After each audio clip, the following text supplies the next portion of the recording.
Good evening, Chubo. So the division is upon us, and I thought it best to give you 5 top tips to start off with. The first one being get out of Brooklyn as fast as you can. Brooklyn is the starting area of the game, and you want to get out of this area as quick as you can, because the main game doesn't start until you actually get to Manhattan.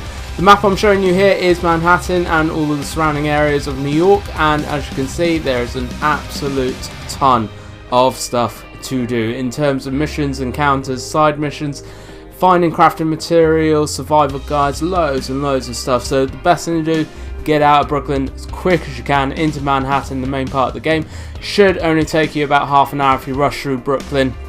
There's nothing really to miss in Brooklyn, so get out there as quick as you can is tip number 1.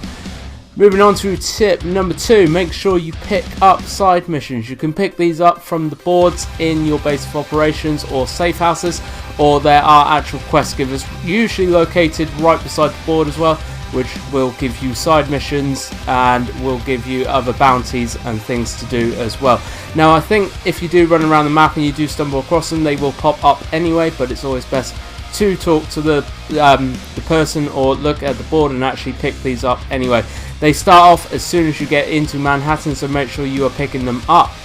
Tip number 3 is before you go out, gear up. If you've got money in your wallet, which you should do, you should have a little bit, because you should pick some bits up in Brooklyn that you can sell.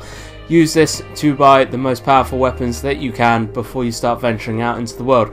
The drops and the loot in the game, they are fairly regular, so you are going to be finding stuff quite often, so there's nothing to worry about too much.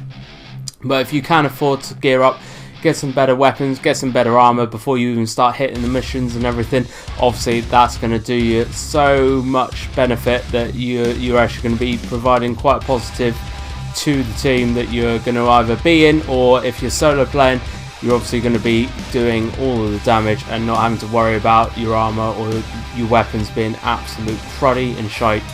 Leading on from this, very quickly, tip number 4, always restock. If you ever see a restock box, use it. Just make sure you use it.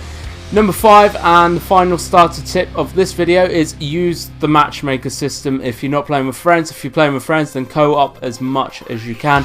Do the missions on the hardest difficulty that you can. This will increase your loot, this will increase the experience you get. It's just an all-round benefit to you, and you can actually play a little bit tactically, because people do use their comms in this game, which is actually quite nice, to be honest, because most games people don't bother. This game, every team I've played with so far has used their comms, and it does make a huge difference. So very quick, sharp top 5 starter tips that I wish I knew before I started playing the Division. Just putting it out there. Hopefully some of these are of use to you. If they are, if you could like the video, share it around, subscribe, all that lovely fan-dooby-tastic stuff. It's going to be loads and loads more Division stuff coming up, because there is so much detail of this game. I really want to explain everything to you, so keep an eye out on my channel, because there's going to be loads of stuff coming up in the next few days. Thank you very much for watching, guys. Like I said, hope it's helped. As always, I will catch you in the next one.